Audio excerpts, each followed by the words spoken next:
चलिए भाई स्टार्ट हो गया। क्लियर आवाज़ आ रही है? इससे पहले साउंड का क्लियर होना जरूरी है। ठीक है, ओके ओके। नमस्कार साथियों, स्वागत है आप सभी का आपके अपने यूट्यूब चैनल सरकारी बारात। मेरे प्यारे दोस्तों, मेरे प्यारे भाइयों, जैसा कि आप सभी को पता है, सब कुछ मालूम है आपको। पर डे आपके लिए क्लास चल रही है और सीडीपी की चाइल्ड डेवलपमेंट एंड पेडागोगी की क्लास चल रही है, जो कि किसके लिए है? सीटेट की एग्जामिनेशन को ध्यान में रखते हुए क्लास आपके लिए चलाई जा रही है, जिसमें लगभग अभी तक आज मैंने 46वीं क्लास डाली थी, कल आपके लिए 47वीं क्लास होगी, यानी कि यह 47वें नंबर की क्लास होगी। और इसमें जो भी हम करा रहे हैं वो आपको प्रीवियस ईयर के क्वेश्चन पेपर का सॉल्यूशन करा रहे हैं। 10-10 क्वेश्चन, 12-12, 15-15 क्वेश्चन के छोटे छोटे वीडियोस आपको बनाकर दिए जा रहे हैं, जिससे क्या है टाइम भी कम लगे और आप वीडियोस को देख भी पाएँ। ऐसा होता है ना, 1.5 घंटे की वीडियो बनाते हैं तो फिर स्टूडेंट देख नहीं पाते, आधा घंटे की देख के छोड़ देते हैं। तो ऐसा नहीं होगा, आपको 15 मिनट 20 मिनट की वीडियो होगी जिसको आप देख भी पाओगे। अब होता क्या है कि एग्जामिनेशन सीटेट की एक खास बात है कि वो अपने क्वेश्चंस का रिपीटेशन करता है। चाहे 2021 वाला देख लीजिए, 22 वाला देख लीजिए, 23 जनवरी में जो पेपर हुआ था उसको देख लीजिए, सारे के सारे क्वेश्चन रिपीटेड हैं। एक भी क्वेश्चन आपका ऐसा नहीं है जो कि नया बनाया हो। ठीक, बाकी एनईपी वगैरह पे 2-3 क्वेश्चन एक्स्ट्रा आ गए हों तो बात अलग है, बाकी सारे के सारे रिपीटेड क्वेश्चन हैं। अब लैंग्वेज का थोड़ा बहुत उल्ट फेर किया जाता है, डिफरेंस किया जाता है, बाकी पूछा तो मेरे भाई यही जाता है। क्लियर है? तो आप सभी का समय बर्बाद ना करते हुए क्लास को मैं स्टार्ट कर दूँ तो ही काफ़ी अच्छा रहेगा। बाकी चैनल जिन्होंने सब्सक्राइब वगैरह नहीं किया है कर लीजिएगा भाई, और बाकी आपकी इच्छा है, आप जाने आपका काम जाने। तो फर्स्ट क्वेश्चन आपकी स्क्रीन पर है, लगाइए राइट आंसर क्या होगा। स्टेटमेंट दे रखा है और ये शायद 29 दिसंबर का पेपर है शायद। तो स्टेटमेंट है, सभी बच्चों को बचपन में खेलने के अवसर और समय नहीं मिलता है। देखिए यहाँ पर बोला है कि जितने भी बच्चे होते हैं, मतलब सभी बच्चों की बात की गई है, इस बात को थोड़ा सा हाईलाइट कर लीजिए। सभी बच्चों को बचपन में खेलने के अवसर और समय नहीं मिलते। अगर यहाँ कुछ बच्चों की बात होती है, सभी की बात होती है, तो यहाँ पर आप थोड़ा सा अपना परसेप्शन डाल सकते हैं। मेरे भाई यहाँ पर बात कीजिएगा, बहुत सारे ऐसे बच्चे हैं जो बचपन में खेलने के उनको अवसर नहीं मिल पाते। बहुत सारे ऐसे बच्चे होते हैं जिनके माता पिता बचपन में उनको छोड़कर चले जाते हैं, तो उनके ऊपर जिम्मेदारियां आ जाती हैं और वो काम नहीं कर पाते। आपने देखा होगा जो चाइल्ड लेबर है वो भी आपने देखी होगी, चाइल्ड लेबर, ठीक है, तो ये भी आपको देखने को मिल जाएगी। तो कहीं ना कहीं बच्चों को यहाँ पर अगर हम बात करें तो सारे के सारे बच्चों की बात करें तो उनको खेलने के अवसर नहीं मिल पाते। क्लियर है? तो ये बात तो बिल्कुल सही है। क्या स्टेटमेंट सही है? बिल्कुल स्टेटमेंट सही है। तो फोर्थ ऑप्शन कट जाएगा आपका, क्योंकि ए और आर दोनों गलत है, तो ये तो निपट ही गया। क्लियर? आगे बोला है सामाजिक सांस्कृतिक संदर्भों के आधार पर बच्चे बचपन को अलग अलग तरह से अनुभव करते हैं। बात ये भी सही है। देखिए सामाजिक सांस्कृतिक संदर्भों में सांस्कृतिक संदर्भों का मतलब हो गया उनकी जो संस्कृति है, उनकी जो पृष्ठभूमि है। बहुत सारे ऐसे बच्चे होते हैं जो अमीर घराने के बच्चे होते हैं, उनके सीखने के अनुभव कुछ अलग होते हैं। ठीक, अब मान लीजिए राहुल गांधी साहब को लीजिए तो उनके सीखने के अनुभव कुछ अलग ही होंगे। लेकिन अगर वहां पर लिया जाए नरेंद्र मोदी को लिया जाए तो वे गरीब परिवार से आए हुए हैं, तो उनके सीखने के अनुभव कुछ अलग हैं। तो दोनों के अनुभव क्या होंगे? एक्सपीरियंसेस अलग अलग होंगे। क्लियर है? तो यहाँ पर अगर हम बात करें वंचित पृष्ठभूमि से आए हुए बच्चे भी क्या होंगे?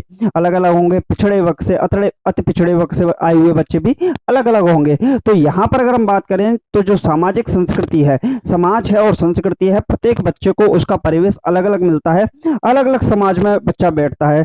तमिलनाडु का बच्चा है तो तमिल लैंग्वेज सीखेगा, पंजाब का है पंजाबी सीखेगा, उत्तर प्रदेश वगैरह का है तो हिंदी वगैरह सीखेगा। तो कहीं ना कहीं समाज भी अलग मिलेगा, संस्कृति भी हर जगह पर अलग अलग देखने को मिलेगी। तो ये भी बात बिल्कुल सही है। अब देखिए खेलने के अवसर और समय नहीं मिलता, और ये समाज और संस्कृति की बात की गई है, तो कहीं ना कहीं इसको कनेक्ट कर पा रही है? इतनी ज्यादा कनेक्ट भी नहीं कर पा रही है। तो कहीं ना कहीं ए तो सही है, आर भी सही है, तो ये तो दोनों सही होंगे। तो स्टेटमेंट ये भी गलत हो गया। क्या आर ए की सही व्याख्या कर पा रहा है? सभी बच्चों को बचपन में खेलने के अवसर और समय नहीं मिलता है। ठीक है, तो आधार पर बच्चे अपने अलग अलग अनुभव करते हैं, तो कहीं ना कहीं उसी बात को रिलेट करने की कोशिश की जा रही है। तो फर्स्ट ऑप्शन इस सवाल का राइट आंसर होगा, क्योंकि आर ए की सही व्याख्या कहीं ना कहीं कर भी पा रहा है। तो ऑप्शन नंबर फर्स्ट सही होगा, जो कि ए ऑप्शन होगा। ए फॉर आओ कभी हवेली पर is the right answer. Clear है मेरे भाई? नेक्स्ट क्वेश्चन आपकी स्क्रीन पर है। इस क्वेश्चन को ऐसा कोई स्टूडेंट है जो बिना पढ़े इसका आंसर लगा दे। बिना पढ़े, देखिए मैं बिना पढ़े लगाऊं, चलिए ये नहीं हो सकता, ये नहीं हो सकता, ये हो जाएगा और ये हो जाएगा। ऑप्शन नंबर आपका थर्ड फोर्थ, इसमें थर्ड आंसर। अब आप बोलोगे सर आपने ऐसा क्या किया। देखिए भाई, पूछा क्या है, बच्चों के विकास के संदर्भ में ऐसा कौन सा कथन सही है। आपसे पॉजिटिव चीज पूछे ना, तो आप पॉजिटिव चीजों को निकाल लीजिए उसमें से। केवल वर्ड जो होता है वो कहीं ना कहीं आप नेगेटिव वर्ड होता है, आपके आंसर को गलत करेगा। केवल वर्ड नेगेटिव वर्ड होता है, आपके आंसर को गलत करेगा और आपका आंसर गलत हो जाएगा मेरे भाई। बच्चे विकास में आनुवंशिकता और वातावरण एक दूसरे से परस्पर अंतःक्रिया होती है, ये भी बात बिल्कुल सही है। बच्चे के विकास में विभिन्न आयाम और आनुवंशिकता का वातावरण से अलग अलग प्रभाव पड़ता है, ये भी बात बिल्कुल कहीं ना कहीं सही है। क्योंकि डेवलपमेंट इक्वल टू क्या होता है, हेरिडिटरी इनटू इन्वायरमेंट, यानी कि जो विकास होता है वो आनुवंशिकता और वातावरण का गुणनफल होता है। बेवरिस्टिक व्यवहारवादी बुडवा साहब ने इस बात को बताया था।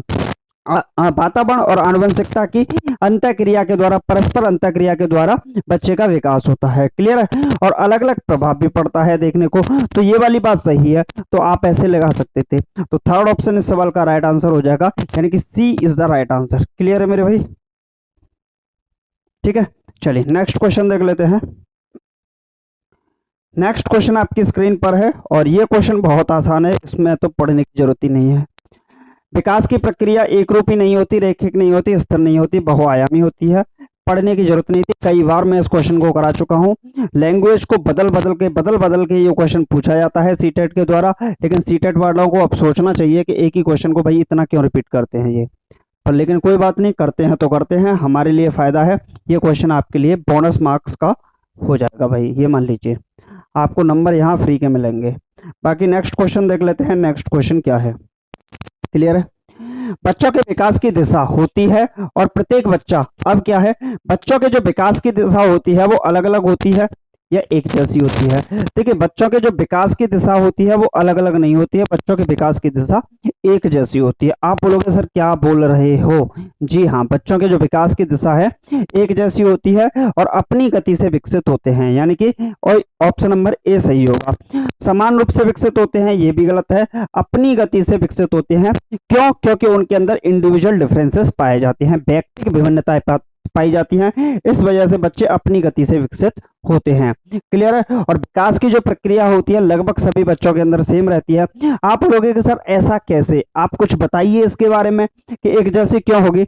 एक बात बताइए, ऑब्जेक्ट परमानेंस 2 वर्ष तक के बच्चे के अंतर्गत देखने को मिल जाता है कहीं ना कहीं। तो अब मूर्त संक्रियाओं के बारे में अगर कोई बच्चा सोच रहा है, कंजर्वेशन संरक्षण के बारे में सोच रहा है, वॉल्यूम का कॉन्सेप्ट आया है, तो कहीं ना कहीं 7 से 11 वर्ष तक का वो बच्चा हो चुका होगा। तो कहीं भी देख लीजिएगा 7 से पहले वर्ष जो 5 वर्ष 6 वर्ष की उम्र के बच्चे होते हैं और 3 वर्ष के बच्चे हैं, 4 वर्ष के बच्चे हैं, उनके अंतर्गत कंजर्वेशन की भावना नहीं देखने को मिलती है, कंजर्वेशन का पार्ट उनके अंतर्गत नहीं देखने को मिलता है, इतना विकसित वो नहीं हो पाते। तो लगभग जो विकास की अवस्था है वो लगभग एक जैसी होती है और बच्चे जो होते हैं वो अपनी ही गति से विकास करते हैं। तो ऑप्शन नंबर ए सही हो जाएगा। क्लियर है मेरे भाई, चलिए नेक्स्ट क्वेश्चन चलते हैं।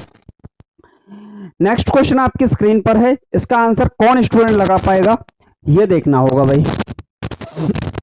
बताइए, एक बार मैं चेक कर लेता हूं चल रहा है कि नहीं सब कुछ ठीक। चलिए भाई, सब कुछ मस्त है, जबरदस्त है। विकास का समीप द्विअभिमुख सिद्धांत किससे संबंधित है। इसको बोलते हैं मेरे भाई प्रॉक्सिमल भी बोल सकते हैं, प्रॉक्सिमल, अब फिर गड़बड़ हो जाएगी, प्रॉक्सिमो डिस्टल डेवलपमेंट।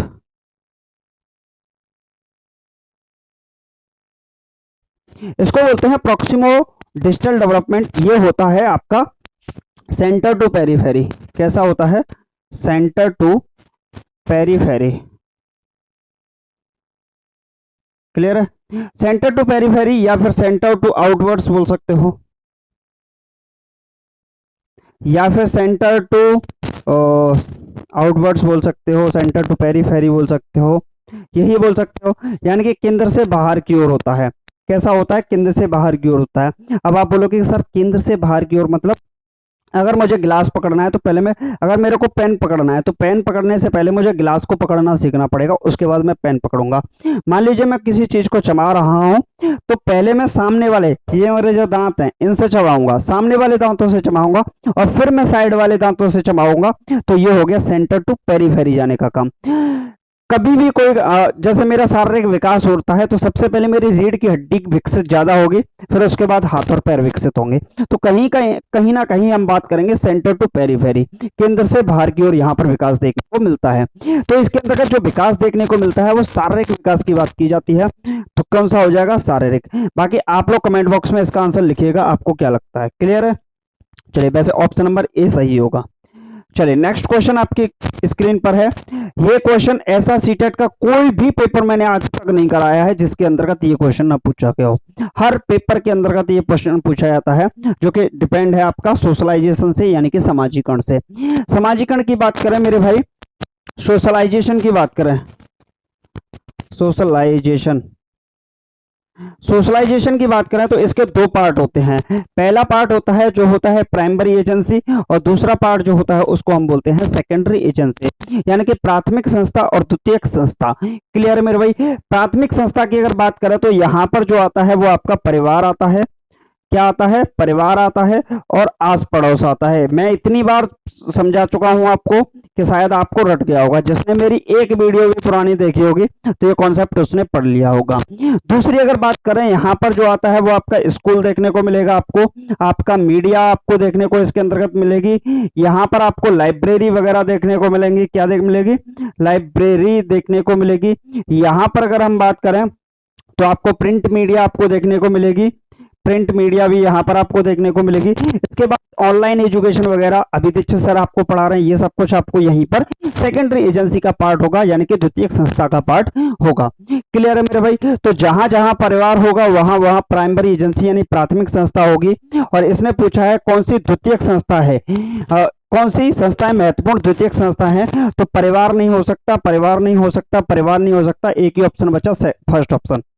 टिक लगाने की जरूरत ही नहीं थी, सीधा सीधा देख लीजिए। मीडिया, किताबें, धर्म, ये सारे के सारे इसके अंतर्गत आ जाएंगे। आप रिलीजन की बात करें, आप किताब की बात करें, आप समाज की बात करें, आप परिवेश की बात करें, ये जितना भी पार्ट होगा ये सारा का सारा पार्ट आपका सेकेंडरी एजेंसी का पार्ट होगा। क्लियर है मेरे भाई? तो option number A is the right answer. Clear है? ए फॉर आओ कभी हवेली पे। चलिए भाई नेक्स्ट क्वेश्चन। पियाजे मानसिक संरचनाएं जो सोच का आधार है के लिए शब्द का इस्तेमाल करते हैं। ये बहुत अच्छा कॉन्सेप्ट है और बहुत बड़ा क्वेश्चन आपसे पूछा है। पियाजे की बात करें तो इन्होंने संज्ञानात्मक विकास का सिद्धांत दिया था, और कुल मिलाकर 4 प्रकार के इन्होंने चरणों के बारे में बताया था। इसमें sensory motor stage, pre operational stage, operational stage और पोस्ट, गड़बड़ होगी ना,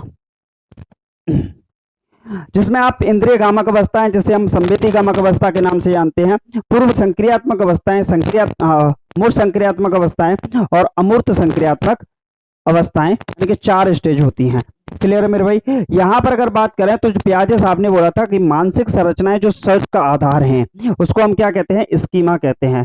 मेरे भाई ये स्कीमा है क्या चक्कर, क्या लफड़ा है, आखिरकार कहां से आ गया ये स्कीमा? तो स्कीमा का मतलब समझ लीजिए कि किसी भी बच्चे को किसी भी चीज के बारे में हम समझाते हैं, या फिर मान लीजिए समझाए ना, छोड़िए, ऐसे समझिए। ये है रामू, ये कौन है? रामू। ये अभी 5 वर्ष का बालक है, ऐसे मान लीजिए 5 वर्ष का बालक है, और ये घूमने गया और हमने इसको भेज दिया पहाड़ों पर। कहाँ भेज दिया मेरे भाई? पहाड़ों पर मैंने इसको भेज दिया। अब पहाड़ों को देखकर इसके मन में एक विचार आया, पहाड़ों को देखकर इसके मन में विचार आया कि पहाड़ों पर शेर भी रहते होंगे, भालू भी रहते होंगे, और ऐसा कुछ विचार आया कि ये तो एक जंगल टाइप है। अब इसने एक अवधारणा सोच ली कि जहां जहां पहाड़ होगा वहां वहां पर शेर, भालू, हाथी ये देखने को मिलेंगे। क्या ये सच बात है? जरूरी थोड़ी है देखने को मिल जाए, कुछ पहाड़ ऐसे भी होते हैं वहां कुछ भी नहीं देखने को मिलेगा। लेकिन रामू के दिमाग में ये कॉन्सेप्ट बन गया कि जहां जहां पहाड़ होगा वहां शेर होगा, भालू होगा, तो उसने क्या किया, खुद से ये कॉन्सेप्ट बना लिया। क्या बना लिया? खुद से ये कॉन्सेप्ट बना लिया कि जहां जहां पहाड़ होगा वहां भालू होगा, शेर होगा, हाथी होगा, ये सारी चीजें देखने को मिलेंगी। ये जो कॉन्सेप्ट बनाया है अपने आप में, जो उसने मानसिक संरचना सोच का आधार बनाई है, इसी को हम क्या कहते हैं मेरे भाई? स्कीमा के नाम से जानते हैं। किसके नाम से जानते हैं? स्कीमा के नाम से। तो पियाजे साहब ने स्कीमा के बारे में ही बात की थी। क्लियर है? तो थर्ड ऑप्शन इस सवाल का राइट आंसर हो जाएगा। चलिए नेक्स्ट क्वेश्चन। क्वेश्चन नंबर 8 आपकी स्क्रीन पर है, लगाइए राइट आंसर क्या होगा। बहुत आसान सवाल है, बहुत ही जबरदस्त प्रश्न है। एक क्वेश्चन हम आपके लिए भी छोड़ेंगे जो कि आप लोग कमेंट बॉक्स में आंसर लिखिएगा क्या है। चलिए नेक्स्ट क्वेश्चन है, निम्न में से कौन सा युग्म सही मिलान है? बताइए भाई, कौन सा सही मिलान है? देखिए, संवेदी चालक अवस्था की बात करें तो ये 0 से 2 वर्ष तक की अवस्था होती है। एक बात बताइए मेरे भाई, 2 वर्ष तक का बच्चा क्या क्रमबद्धता कर पाएगा? मतलब उसको हम क्रमबद्धता कर पाएंगे? 2 वर्ष तक का बच्चा है, उससे बोलेगा 1 2 3 4 5 6 7 9 10, उनको ये अरेंज कर नहीं कर पाएगा भाई साहब। 2 वर्ष तक का बच्चा, संरक्षण की भावना उसके अंतर्गत नहीं होगी। वॉल्यूम का कॉन्सेप्ट होगा, उसको हम आप लेंथ ब्रेड्थ हाइट का कॉन्सेप्ट उसके अंतर्गत होगा, कुछ नहीं होगा। तो ये तो होगा ही नहीं। तो ये भी क्या हो गया? गलत हो गया आपका। पूर्व संक्रियात्मक अवस्था जिसको बोलते हैं आपका प्री ऑपरेशनल स्टेज, क्या होगा? Pre operational stage. ये जो अवस्था होती है ये 2 से 7 वर्ष तक की अवस्था होती है। कितनी? 2 से 7 वर्ष तक की अवस्था होती है। इसमें परिकल्पनित निगमनात्मक तरकीबात होती है ना जी ना। ये बात जो होती है निगमनात्मक परिकल्पनात्मक निगमनात्मक जो तरकीबात होती है वो अमूर्त संक्रियात्मक अवस्था के अंतर्गत होती है, यानी कि फॉर्मल ऑपरेशनल स्टेज के अंतर्गत देखने को मिलती है। ये भी गलत हो गया भाई। आगे हैं, मूर्त संक्रियात्मक अवस्था, तर्क का मूर्त समस्याओं का प्रयोग। देखिए, मूर्त की बात की गई और यहां भी तर्क का कैसा? मूर्त तरीके से। 2 तरीके होते हैं, एक होता है मूर्त और एक होता है अमूर्त। इन दोनों के बारे में समझ लीजिए। ये पेन है, ये पेन है, मैंने पेनल खरीदा। पेनल खरीदने से पहले मुझे नहीं पता था पेन कैसा होता है, लेकिन जब मेरे को पेन देखा मैंने अब, तो इसके अंतर्गत क्या है? चुम्बक भी है, यानी कि ये बोर्ड से यहाँ पर लग भी जाता है। ठीक है, ये क्या हो जाता है? बोर्ड से लग भी जाता है। ये क्या होता है? बोर्ड से लग भी जाता है। तो पहले जब मैंने इसको पेन को नहीं लिया था तो मेरे को तो बस इतना लग रहा था कि ये पेन सिर्फ लिख सकता है। क्लियर? लेकिन ये जो लग रहा था ये तो मेरा अमूर्त चिंतन था, ये तो मेरा अमूर्त चिंतन था। लेकिन पेन मेरे हाथ में है, अब मुझे पता भी है इसके बारे में, और मैं अब इसके बारे में बोल भी सकता हूँ कि ये लिख तो सकता है, साथ साथ इसके अंदर चुम्बक भी है। यहाँ भी पैनल के अंदर चुम्बक लगी है जिससे ये लग सकता है। तो कहने का मतलब ये है, ये मेरा मूर्त चिंतन हो गया। तो यही क्या हो गया? मूर्त। जो चीजें दिखाई दे कंक्रीट हैं, जो चीजें दिखाई दें वो मूर्त होंगी, जो दिखाई ना दे वो अमूर्त होगा। क्लियर है? अमूर्त संक्रियात्मक अवस्था, प्रतीकात्मक कार्यों की शुरुआत, जीववादी सोच। जीववादी सोच क्या होती है? जब बच्चा, जी ये होती है एनिमिज्म थिंकिंग। एनिमिज्म थिंकिंग क्या होती है? जब बच्चा सजीव और निर्जीव के बीच में अंतर कर पाता है, उसी को बोलते हैं जीववादी सोच, जो कि यहाँ पर उससे पहले देखने को मिल जाती है। क्लियर? तो थर्ड ऑप्शन इस सवाल का राइट आंसर हो जाएगा। बहुत आसान था, इसमें टाइम वेस्ट करने की कोई जरूरत वैसे थी नहीं। चलिए मेरे भाई, एक क्वेश्चन हमने आपके लिए छोड़ा है, ये क्वेश्चन, और इस क्वेश्चन का आंसर आप लोग कहाँ लिखेंगे? कमेंट बॉक्स में लिखेंगे। क्लियर है? और देखते हैं कौन स्टूडेंट इसका आंसर लिख पाएगा। एक क्वेश्चन हर वीडियो के अंतर्गत आपके लिए छोड़। क्लियर है? इसको पढ़ भी लीजिएगा और इसका आंसर भी छाप दीजिएगा। चलिए भाई, चलिए लगाइए राइट आंसर क्या होगा।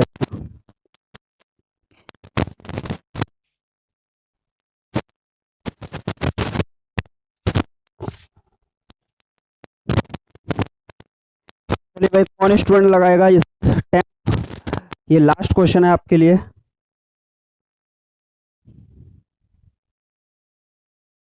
चलिए भाई, क्वेश्चन को पढ़ेंगे सभी लोग।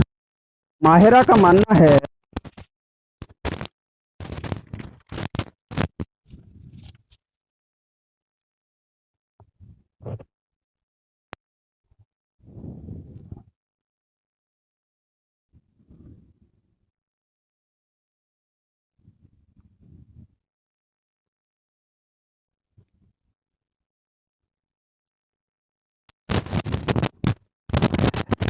चलिए भाई माहिरा का मानना है कि सही व गलत का नियंत्रण बाहरी कारकों से होता है और वह प्राधिकारकों द्वारा लागू किए गए नियमों को स्वीकारती है। कोलबर्ग के नैतिक विकास का सिद्धांत किस स्तर पर है? तो देखिए यहाँ पर बात करें तो नैतिक विकास के 3 स्तर बताए गए थे। 3 स्तर के बारे में बता देते हैं। उत्तर संक्रियात्मक अवस्था, संक्रियात्मक कहाँ से आ गया, संक्रियात्मक नहीं होता इसके अंतर्गत। यहाँ पर होता है सबसे पहले पूर्व संक्रियात्मक अवस्था, संक्रियात्मक होता ही नहीं, बात ही खत्म हो गई। तो पूर्व पारंपरिक अवस्था जो कि 3 से 10 वर्ष तक की अवस्था होती है। इसके बाद उत्तर पारंपरिक अवस्था जो कि 13 वर्ष से ऊपर की होती है। तो यहाँ पर तो भाई आंसर भी इन्होंने ऐसे ही कर दिया, पोस्ट कन्वेंशनल, फिर ऑपरेशनल तो होता ही नहीं है।